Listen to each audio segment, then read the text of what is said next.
Друзья, простейший способ почистить ковер. Посмотрите. Это я сегодня увидела и думаю, надо почистить. Здесь у меня около 3 литров воды теплой. Этим же способом можно почистить обивку диванов. Тоже буду чистить. Сначала обивку почищу, потом перейду сюда.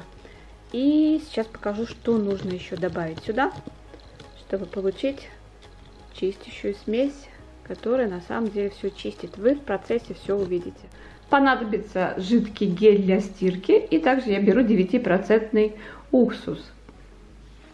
Добавляю все по 2 столовые ложки. Здесь у меня, как я уже сказала, примерно 2 литра воды. Все перемешиваю. Не забудьте сразу подписаться на канал и нажать на колокольчик, чтобы быть всегда в курсе новых интересных видео.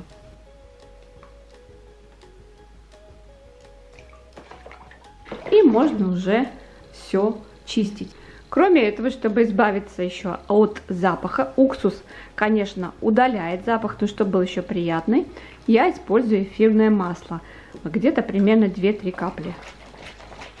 Теперь берем губку, я взбиваю это все, получается такая вот пена, и прохожусь везде по тем местам, где нужно почистить. Можно использовать вот такую вот жесткую щетку, тоже хорошо работает, но нужно быть аккуратным, потому что если диванная обивка очень такая деликатная, то можно повредить. Но щетки бывают разные, у меня, правда, вот жестковатая такая.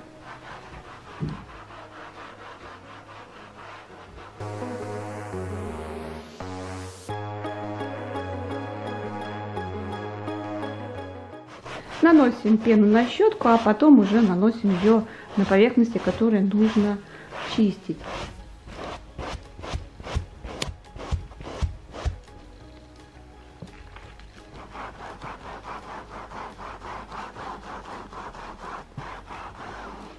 Ну а в финале нужно будет взять какую-то влажную чистую салфетку и пройтись еще раз по тем местам, где нужно все это почистить.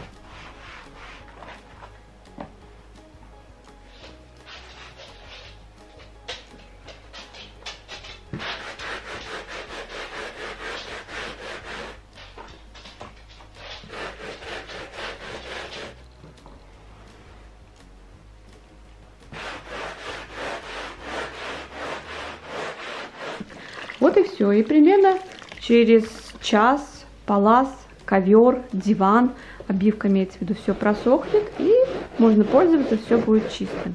Друзья, вы знали про этот способ? Напишите под видео. А на этом я хочу попрощаться. До следующей встречи. Всем пока-пока.